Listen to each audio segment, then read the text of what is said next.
Hello everyone, welcome to नया study. आप सब कैसे हैं? आई होप कि आप सभी अच्छे होंगे और अपनी स्टडी को कंटिन्यू कर रहे होंगे। फ्रेंड्स, आज का जो वीडियो लेक्चर है आप लोगों के लिए बहुत ज्यादा खास होने वाला है। क्यों? क्योंकि आज हम लोग जो साइंस आपका सब्जेक्ट हो जाता है, इसका जो 2018 का सॉल्व पेपर है, यानी जो पेपर है उसको सॉल्व करेंगे, ठीक है ना। उस पर डिस्कस करेंगे, उनकी एक एक छोटी छोटी चीजों पर डिस्कस करेंगे कि किस तरह से है। ऐसा नहीं कि ऑब्जेक्टिव टाइप जो क्वेश्चन पढ़ाया जाए, सिर्फ एक ही ऑब्जेक्टिव उस पे हमने टिक कर दिया, तो वो चीज नहीं है।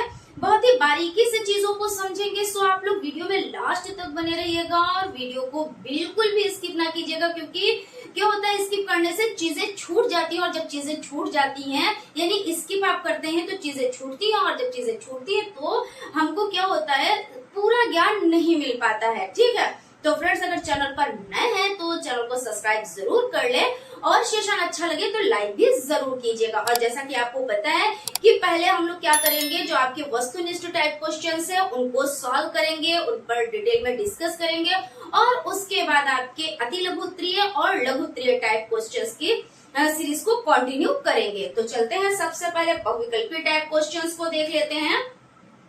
तो इसमें हो जाता है फर्स्ट नंबर का जो आपका क्वेश्चन हो जाता है वो क्या है, वो है दही को मथनी द्वारा तीव्र गति से मथने से प्राप्त मक्खन को पृथक करने की विधि का नाम है। अब आप सोचेंगे कि यानी पृथक करना यानी अलग करना है ना, और दही को मथनी द्वारा तीव्र गति यानी तेज गति से, ठीक है ना, मथने से प्राप्त मक्खन को पृथक करने की विधि का नाम है।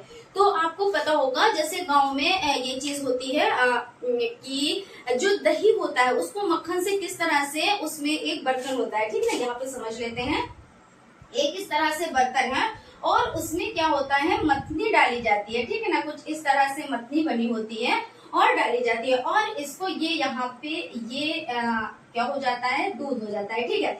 और उसके बाद इसमें इसको पृथक किया जाता है, यानी ये दही जमा हुआ दही होता है और इसको पृथक किया जाता है। पृथक मतलब अलग किया जाता है। तो कैसे, इसको बहुत जोर जोर से इस तरह से घुमाया जाता है, ठीक है। और घुमाने से क्या होता है, ये आपका केंद्र हो जाता है। तो केंद्र से जो मक्खन होता है वो किनारे पर जाकर इकट्ठा होता है, ठीक है ना, किनारे पर जाकर इकट्ठा होता है। कैसे? तो मथनी से जो जोर लगाया जाता है, यानी बहुत ही तेजी के साथ इस तरह से घुमाया जाता है, ठीक है। तो ये हो गया। अब यहाँ पे हम इसको समझते हैं ऊर्ध्वपातन, अपकेंद्रण, तलछटीकरण या निस्पंदन क्या कहलाता है। तो यहाँ पे ऊर्ध्वपातन की अगर हम बात करते हैं तो ऊर्ध्वपातन वो क्रिया होती है, यानी अपशिष्ट पदार्थों को अलग करने की तो होती है, यानी मिश्रण को अलग किया जाता है। क्या कहा जाता है, मिश्रण को, यानी मिली हुई चीजों को अलग किया जाता है, और अशुद्धियां जो होती है उनको भी अलग किया जाता है। किसमें? तो ऊर्ध्वपातन में। ऊर्ध्वपातन में क्या होता है, अलग भी किया जाता है, और उसमें जो अशुद्धियां होती है उनको भी दूर किया जाता है। लेकिन इसमें होता क्या है, इसमें द्रव्य में बिना बदले, किसमें, द्रव्य में बिना बदले सीधे गैस में बदल जाते हैं, तो ये तो नहीं होगा। अपकेंद्रण का मतलब हमने आपको बताया कि यहाँ पे हो जाता है, ये केंद्र से इस तरफ जाता है और किनारे पे इकट्ठा होता है, तो जाहिर सी बात है ये अपकेंद्रण हो जाता है। और एक आपने पढ़ा होगा अभिकेंद्रण। तो अभिकेंद्रण का मतलब वो हो जाता है कि केंद्र की तरफ बल लगता है, यानी फोर्स लगता है, तो उसे अभिकेंद्रण कहते हैं, ठीक है। तो यही हो जाता है। तलछटीकरण का मतलब ये होता है कि जैसे कोई चीज है, मान लीजिए पात्र में कोई चीज, पात्र का मतलब जैसे आपका कोई भी बर्तन है, ठीक है ना, और बर्तन में अशुद्धियां, जैसे इसमें जल है और इसमें कोई भी अशुद्धियां मिली हुई हैं, तो आप क्या करेंगे, इसको थोड़ी देर के लिए ऐसे ही रख देंगे, इसको हिलाएंगे डुलाएंगे नहीं। जब हिलाएंगे डुलाएंगे नहीं तो जो ये अशुद्धियां हैं ये आकर नीचे बैठ जाती हैं, ठीक है ना, तो इसको तलछटीकरण कहते हैं। और निस्पंदन किसको कहते हैं, तो निस्पंदन यानी छलनी से छानकर जो चीजें अलग की जाती है, यानी जो चीज मिल जाती है उसको अलग किया जाता है, तो उसको क्या कहते हैं, निस्पंदन कहते हैं। तो आई होप आपको ये चार हैं, और जो भी आपको ऑब्जेक्टिव ये मिले हैं ऑप्शन में, तो इनके बारे में आपको जानकारी हो गई होगी। अब यहाँ पे हम देख लेते हैं, नेक्स्ट है सुषुप्त पौधा कहा जाता है। तो सुषुप्त का मतलब क्या होता है, सुषुप्त का मतलब होता है सोया हुआ। क्या होता है सुषुप्त का मतलब, तो यहाँ पे लिख देते हैं सोया हुआ, सोया हुआ सुषुप्त का। तो इसमें जड़ को कहते हैं या बीज को कहते हैं या फूल को कहते हैं या पत्ती को कहते हैं, किसको कहते हैं? तो जो आपका हो जाता है सुषुप्त, तो वो बीज को कहते हैं, क्योंकि जब बीज होता है ना तो पहले वो सोया हुआ होता है, ठीक है। उसके बाद क्या होता है, उसको उचित ताप, जल, मृदा सभी चीजें मिलती हैं। तो जब ये सभी चीजें मिलती हैं तो वो क्या करता है, अंकुरित होता है और वो पौधे का रूप लेता है और उसमें फल भी निकलते हैं, फूल भी निकलते हैं, ठीक है। तो सुषुप्त पौधा किसको कहा जाता है? तो इस तरह से किसको कहा जाता है? तो बीज को कहा जाता है, ठीक है। उसके बाद चलते हैं नेक्स्ट क्वेश्चन, आपको हो जाता है 1 फुट बराबर है। तो 1 फुट बराबर किसके है? 2.6 यानी 26.48 सेंटीमीटर या 28.48 सेंटीमीटर या 29.48 सेंटीमीटर या 30.48 सेंटीमीटर। तो इसको हम किस तरह से सॉल्व करेंगे? आपको अच्छे से पता है कि 1 फुट बराबर होता है, 1 फुट जो होता है ना वो किसके बराबर होता है? तो वो 12 इंच के बराबर होता है। कितना होता है? तो 12 इंच के बराबर होता है। और 1 इंच किसके बराबर होता है? तो 1 इंच आपका हो जाता है 2.54 सेंटीमीटर। कितना? तो 1 इंच बराबर कितना होता है? तो आपका हो जाता है 2.54 सेंटीमीटर। अब आप इसको क्या करेंगे? आप इसको मल्टीप्लाई कर देंगे यानी गुणा कर देंगे। तो आपका 12 गुणा 2.5 और 4, इसको आप गुणा करेंगे तो आपको पता है गुणा करना तो आपको अच्छे से आता है, लेकिन फिर भी हम बता देते हैं आपको आप गुणा कैसे कर सकते हैं। जब इस ऐसी कंडीशन हो, यानी ऐसी कंडीशन हो जहाँ पे पॉइंट लगा हो यानी दशमलव लगा हो, तो उसके लिए क्या करते हैं? तो उसके लिए करते ये है, जब हम गुणा करते हैं तो थोड़ी देर के लिए उसको भूल जाते हैं। ये हो जाती है ट्रिक, है ना। जब हम भूल जाते हैं तो यहाँ पे 2.54 है, ठीक है। तो हमने क्या किया? दशमलव को हटा दिया थोड़ी देर के लिए। उसके बाद ये 12 है, ठीक है। तो आप सिंपल सा इसको गुणा कर लें। 2 चक्कू 8 हो जाता है, 2 पंजे 10, 10 का 0 हासिल 1 और 2 दूना 4 और 1 ये 5 हो जाता है। 1 चक्कू 4 हो जाता है, 1 पंजे 5 हो जाता है और 1 दूना 2 हो जाता है। तो यहाँ पे आपका देखिए कितना हो जाता है, तो 8 और 4 और 5 दूना 10 का 0 हासिल 1, 2 और 1 3 और यहाँ पे दशमलव यहाँ पे था ना, तो 1 और 2 नंबर्स के बाद दशमलव था, तो अभी यहाँ पे 2 नंबर्स के बाद दशमलव लगा दे। तो यानी आपका आंसर कितना आ गया? 30.48। अब यहाँ पे देखिए 30.48 कहाँ पे है? तो ये देखिए आपका 4 ऑप्शन में है, यही आपका राइट आंसर हो गया, ठीक है ना। तो आई होप आप लोगों को चीजें अच्छे से समझ में आ रही होंगी, कहीं पे कोई डाउट कोई कंफ्यूजन नहीं रहा होगा। अगर फिर भी कोई कंफ्यूजन है, ठीक है ना, तो आप लोग कमेंट करें, तो हम इससे भी सरल भाषा में पढ़ाने की आपको कोशिश करेंगे। चीजें क्या है आपको समझ में आनी चाहिए, ऐसा नहीं कि हमने पढ़ा दिया और बात खत्म हो गई। जब आपकी समझ में चीजें नहीं आएंगी तब तो दिक्कत है, और वैसे मुझे विश्वास है आपको बहुत अच्छे से समझ में आ रहा होगा, ठीक है। चलते हैं नेक्स्ट क्वेश्चन की तरफ। नेक्स्ट क्वेश्चन है, न्यूटन का गति संबंधी कौन सा नियम क्रिया प्रतिक्रिया का नियम है? तो प्रथम नियम या द्वितीय नियम या तृतीय नियम या इनमें से कोई नहीं। तो सबसे पहले बात कर लेते हैं, जो प्रथम नियम हो जाता है वो कौन सा हो जाता है? प्रथम नियम आपका जड़त्व का नियम होता है, और द्वितीय नियम कौन सा होता है? तो संवेग का नियम होता है, और तृतीय नियम कौन सा होता है? तो क्रिया प्रतिक्रिया का नियम होता है। तो जाहिर सी बात तृतीय नियम आपका जो आपका थर्ड ऑप्शन है, और थर्ड ही ऑप्शन पे तृतीय नियम भी है, तो वही आपका राइट आंसर है, ठीक है। अब यहाँ पे बल की इकाई क्या है? तो अब है या डाइन है या वॉट है या कैलोरी है। तो यहाँ पे बात कर लेते हैं अर्क की। तो ये आपका जो हो जाता है इसका ऊर्जा होता है। क्या होता है इसका? तो इसका हो जाता है ऊर्जा। और डाइन का अगर हम बात करें तो बल की इकाई डाइन है। अभी इस पे भी हम बात करेंगे, क्योंकि आप कंफ्यूज होंगे, थोड़ा सा आप कंफ्यूज होंगे, हमें पता है, अभी हम डिस्कस करते हैं। और वॉट जो हो जाता है वो आपका क्या हो जाता है? तो वो शक्ति का। और कैलोरी क्या है? तो ऊर्जा का, ठीक है। अब यहाँ पे हम बात कर लेते हैं, हमने जो कहा कि आप लोग कंफ्यूज होंगे, तो क्यों कंफ्यूज होंगे? तो यहाँ पे बात करते हैं कि आप कहोगे कि मैम आपने बताया बल की इकाई डायन है, और हमने पढ़ा है कि इकाई क्या है? तो न्यूटन है।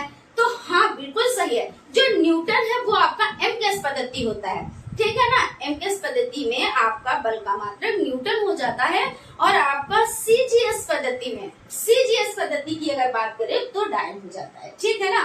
तो इस तरह से आपके जो ये 5 बहुविकल्पी टाइप क्वेश्चंस थे उनको हमने कंप्लीट करा दिया है। आई होप आप लोगों को बहुत अच्छे से समझ में आ रहे होंगे, चीजें जो डिस्कस की गई वो भी समझ में आ रही होंगी। और अब हम लोग क्या करेंगे, हम लोग अति लघु उत्तरीय टाइप और लघु उत्तरीय टाइप क्वेश्चंस को देखेंगे। तो फ्रेंड्स, आप लोग वीडियो में लास्ट तक बने रहिएगा, वीडियो बिल्कुल भी स्किप ना कीजिएगा, क्योंकि हर एक चीज आप लोगों के लिए बहुत ज्यादा इम्पोर्टेंट है, ठीक है। और क्योंकि अब टाइम भी बहुत ज्यादा नहीं बचा है, तो इसलिए तो आप समझ सकते हो कितना इम्पोर्टेंट है। तो चलते हैं हम लोग अति लघु उत्तरीय टाइप और लघु उत्तरीय टाइप क्वेश्चंस भी कंप्लीट कर लेते हैं। चलिए फ्रेंड्स, जैसा कि आपको पता है कि जो 2018 का साइंस का पेपर है उसको सॉल्व कर रहे हैं। इसमें जो आपके वस्तुनिष्ठ टाइप क्वेश्चंस हैं उनको कंप्लीट कर चुके हैं। अब हम लोग क्या कंप्लीट करने वाले हैं, जो आपके अति लघु उत्तरीय टाइप क्वेश्चंस हो जाते हैं और लघु उत्तरीय टाइप क्वेश्चंस हो जाते हैं। आप इनको देख लें, नोट्स बना लें। देखिए, हम यहाँ पे आपके लिए ये लिखकर भी लेकर आए हैं नोट्स के साथ। बाकी आपको फ्री पीडीएफ नोट्स तो प्रोवाइड ही हो जाते हैं टेलीग्राम चैनल पर, वहाँ पर आपको जुड़ना रहेगा, ठीक है। तो चलते हैं, सबसे पहले अति लघु उत्तरीय टाइप क्वेश्चंस का फर्स्ट नंबर क्वेश्चन देख लेते हैं। सजीव एवं निर्जीव के बीच की कड़ी किसे कहते हैं? तो सजीव और निर्जीव के बीच की जो कड़ी हो जाती है वो किसको कहते हैं? तो आपका हो जाता है, यहाँ पे आंसर भी साथ में लेकर आए हैं, आप लोग बिल्कुल भी टेंशन ना लें, वायरस को। क्योंकि वायरस में क्या होता है कि अगर वो निर्जीव पे होता है तो निर्जीव जैसा वर्क करता है, और अगर सजीव के संपर्क में होता है तो सजीव जैसा रिएक्ट करता है। यानी क्या है, सजीव एवं निर्जीव के बीच की जो कड़ी हो जाती है वो क्या हो जाता है, वो वायरस हो जाता है, ठीक है ना। और जैसा कि अभी रीज़न भी बता दिया कि ये इसलिए होता है कि किसी सजीव में है तो सजीव की तरह कार्य करने लगेगा, और निर्जीव है तो निर्जीव की तरह, ठीक है। चलते हैं नेक्स्ट क्वेश्चन की तरफ। क्वेश्चन आपका हो जाता है, पुष्प के नर अंग का नाम लिखिए, तो पुंकेसर हो जाता है। और पत्तियों का मुख्य कार्य लिखिए, तो पत्तियां देखिए प्रकाश संश्लेषण में भोजन का निर्माण करती हैं ना, और क्या करती हैं, प्रकाश संश्लेषण की क्रिया करती हैं, भोजन का निर्माण करती हैं, श्वसन क्रिया करती हैं। तो आपसे देखिए एक कार्य पूछा गया, आप लिख दें। और आपका नेक्स्ट क्वेश्चन हो जाता है, विद्युतीय बल किसे कहते हैं? तो वो बल जो विद्युत धारा के कारण उत्पन्न होता है, वो कार्य करता है, उसे विद्युतीय बल कहते हैं। किसके कारण? देखिए, नाम से ही पता चल रहा है कि विद्युत धारा के कारण उत्पन्न होता है ना, तभी तो विद्युतीय बल कहलाएगा ना। अब यहाँ पर देख लेते हैं, ऊर्ध्वपातन से क्या तात्पर्य है, लिखिए। तो ऊर्ध्वपातन का मतलब ये होता है, देखिए, वे सभी पदार्थ जो गर्म करने पर, कुछ पदार्थ ऐसे होते हैं जिनको गर्म किया जाता है तो वो द्रव अवस्था में नहीं, डायरेक्ट वो गैसीय अवस्था में बदल जाते हैं। कैसी अवस्था में बदल जाते हैं? तो डायरेक्ट वो गैसीय अवस्था में बदल जाते हैं। तो इस क्रिया को क्या कहा जाता है? इस क्रिया को कहा जाता है ऊर्ध्वपातन, यानी ऊर्ध्वपात कहा जाता है। और यानी जो ये प्रक्रिया चल रही है इसको उत्पात कहते हैं, और इस क्रिया को ऊर्ध्वपातन कहा जाता है। जैसे कपूर हो जाता है, नौसादर हो जाता है, आयोडीन हो जाता है, आप इनको गर्म करेंगे तो ये द्रव्य में आपको नहीं, डायरेक्ट गैसीय अवस्था में आपको प्रोवाइड होंगे, ठीक है। उसके बाद आपका हो जाता है, मछली के जल में रहने के लिए कौन कौन से अनुकूलन अंग सहायक हैं, लिखिए। तो मछलियों में श्वसन के लिए गलफड़े होते हैं, और जल में तैरने के लिए इनका क्या होता है, तो धारा रेखित शरीर होता है, इसीलिए तो ये जल में रह पाते हैं। भाई हम लोग तो जल में नहीं रह पाते, क्योंकि जो इनमें खूबियाँ हैं वो हम में नहीं है, हम में जो है वो हम स्थल के रहने के अनुकूल हैं। ये सब चीज़ें हो जाती हैं कि जो जिसके जहाँ पे अनुकूलन की यानी कहने का मतलब ये हो जाता है, अनुकूलन का मतलब ये होता है जहाँ पे जो रह रहा है उसके अनुकूल वो ढल गया, या उसमें वो चीज़ें हैं जो वहाँ पर चाहिए होती है। जैसे आप कहते हैं नहीं, जो पेड़ पौधे होते हैं, अब कुछ पत्ती, जैसे कुछ पेड़ पौधे होते हैं जो जल में ही उगते हैं, है ना। अब अभी आप ये जो स्थल में उगते हैं और इन पेड़ पौधों को या पत्तियों को जल में डाल दो तो क्या होंगी, पत्तियां जाएंगी सड़। लेकिन जो इनकी पत्तियां होती है वो नहीं सड़ती। क्यों? ऐसा क्यों? क्योंकि इनको वो चीज़ प्रोवाइड है जो स्थल पे पेड़ पौधे उनको वो चीज़ नहीं प्रोवाइड है। जैसे जल की जो पत्तियाँ हो जाती हैं वो मोमिये होती हैं, उनमें मोमिये परत चढ़ा होता है भाई, वो नहीं सड़ती हैं, है ना, ऐसे ही हो जाता है। तो चलते हैं, बहुत लेंदी नहीं जाते हैं क्योंकि ये आपका अति लघु उत्तरीय है, लेकिन चीज़ें इसलिए समझा देते हैं, हो सकता है कि आपका ये लघु उत्तरीय में आ जाता है, और लघु उत्तरीय में अगर आ जाता है तो आप लिख पाएंगे। लघु उत्तरीय का मतलब ये होता है 1 + 1 = 2, यानी अगर आपने 2 क्वेश्चन अति लघु उत्तरीय के तैयार कर लिए तो एक आप लघु उत्तरीय अच्छे से लिख सकते हैं, है ना, ये तो आपको बहुत अच्छे से पता है। तो यहाँ पर आपको हो गया, देखिए ये आपके जो 11 क्वेश्चन है, यानी 11 नंबर तक क्वेश्चन है, ये कंप्लीट हो गए हैं, यानी 6 to 11 आपके क्वेश्चन अति लघु उत्तरीय आते हैं। उसके बाद यहाँ पे आपके लघु उत्तरीय टाइप क्वेश्चंस कंप्लीट करने जा रहे हैं। तो वाष्प तथा गैस में अंतर क्या है, लिखिए। तो वाष्प यहाँ पे देख लेते हैं, किसी पदार्थ के क्रांतिक बिंदु में कम ताप पर उस पदार्थ की गैस अवस्था को उस पदार्थ का वाष्प कहते हैं। इसका अर्थ है वाष्प का दाब बढ़ाकर बिना ताप कम किए ही उस उसे द्रव या ठोस में बदला जा सकता है, यानी वाष्प और द्रव ठोस का सह अस्तित्व संभव है। गैस पदार्थ की 3 अवस्थाएं हैं। एक अवस्था का नाम है गैस अवस्था में पदार्थ का ना तो निश्चित आकार होता है ना नियत आयतन होता है। ये जिस बर्तन में रखे जाते हैं उसी का आकार और पूरा आयतन ग्रहण कर लेते हैं। पाया जाता है कि वह भंगुर वस्तुएं कहलाती हैं। भाई गैसीय अवस्था क्या होती है, भाई आप छोटे बर्तन में रखेंगे तभी आगे बड़े में रखेंगे, आप क्या फैले वाले में रखेंगे वो उतना पूरा आयतन ले लेगा। यानी कहने का मतलब ये है जिस बर्तन में जाता है वो उसी का रूप ले लेता है, और इसे क्या कहा जाता है, भंगुर वस्तुएं ये कहलाती हैं। अब यहाँ पे आपका नेक्स्ट क्वेश्चन है, यहाँ पे मुकलन से रिलेटेड क्वेश्चन है। हम यहाँ पे क्वेश्चन पहले देख लेते हैं, उसके बाद चलते हैं। मुकलन से क्या आशय, उदाहरण सहित स्पष्ट कीजिए। तो मुकलन जो आपका हो जाता है, देख लेते हैं, शरीर पर एक बल्ब की तरह संरचना बनती है जिसे मुकलन कहते हैं। शरीर का केंद्रक 2 भागों में विभाजित होता है, यानी बटा हुआ होता है ना। उनमें से एक केंद्रक मुकुल में आ जाता है। मुकुल पेत्रक जीव से अलग होकर वृद्धि करता है, यानी पेत्रक जो जीव हैं, जो पेत्रक का मतलब होता है जो पुश्तैनी, है ना, पैतृक जो कहते नहीं हमारे दादा परदादा करके, भाई कुछ लोगों के या फिर थोड़ा सा बोलते हैं थोड़ा सा कि कुछ लोग ऐसे होते हैं जिनको कोई स्ट्रगल नहीं करना पड़ता, कोई संघर्ष नहीं करना पड़ता, उनको पैतृक चीज़ें मिल जाती हैं, है ना। और कुछ लोगों को पैतृक से नहीं मिलता है, उनको सिर्फ जन्म ही मिला है और उसके बाद में वो अपना स्ट्रगल करते हैं, स्ट्रगल करके फिर वो आगे बढ़ते हैं। तो वही चीज़ यहाँ पे है कि शरीर का 2 भागों में विभाजित हो जाता है, उनमें से एक केंद्रक मुकुलन में आ जाता है और मुकुल पैतृक जीव से अलग हो जाते हैं। भाई पैतृक जीव से अलग हो गए और उन्होंने क्या क्या, वृद्धि की। जैसे भाई बहुत लोग जो स्ट्रगल कर रहे होते हैं उनको पैतृक व्यवसाय नहीं मिलता है, या जो पुश्तैनी है उनको ज़मीन जायदाद या इतना धन संपदा नहीं मिलती, तो वो आगे तो बढ़ते ही हैं ना, बढ़ते हैं, और वो लोग ज़रूर बढ़ते हैं क्योंकि स्ट्रगल करने वाला ज़रूर आगे बढ़ता है, तो होकर वृद्धि करता है और पूर्ण विकसित जीव बन जाता है। उदाहरण वीस्ट तथा हाइड्रा हो जाते हैं। उसके बाद आपका नेक्स्ट क्वेश्चन है, पत्तियों के प्रकारों का नाम बताएं, उनके कार्यों का वर्णन कीजिए। अथवा लगाए, पत्तियों के मुख्य कार्य लिखिए, और अथवा में है सरल एवं संयुक्त, तो पत्तियों में अंतर स्पष्ट कीजिए। तो पत्तियों में निम्न प्रकार के, यानी पत्तियां जो हैं उनके निम्नलिखित प्रकार होते हैं। कौन कौन सी, तो देखिए सरल पत्ती, संयुक्त पत्ती ये होती है ना। तो यहाँ पे हम देख लेते हैं, संयुक्त पत्ती भी है, सरल पत्ती भी है, ये दोनों पत्तियों के बारे में हम लोग जान लेते हैं। तो संयुक्त पत्तियों का पर्णफलक कटाव पत्तियों के विभिन्न स्थानों से होते हुए पत्ती के फलक तक पहुंचता है। जैसे क्या होता है, इस तरह से पत्तियां बनी होती हैं ना, इस तरह से पत्तियां बनी होती हैं और ये कटाव यहाँ से जुड़ा हुआ होता है।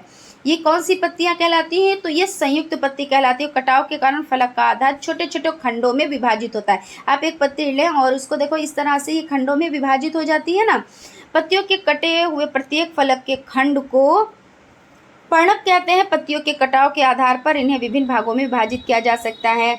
सरल पत्ती है, देखो संयुक्त पत्ती है, सरल पत्ती है, और इसमें ये देख लेते हैं पत्तियां पेड़ के तने से एक ही स्थान से निकलती हैं और इन पत्तियों में एक ही फलक होता है। एक फलक होता है, देखिए ऐसे, आपने देखा ना, ऐसी पत्तियां।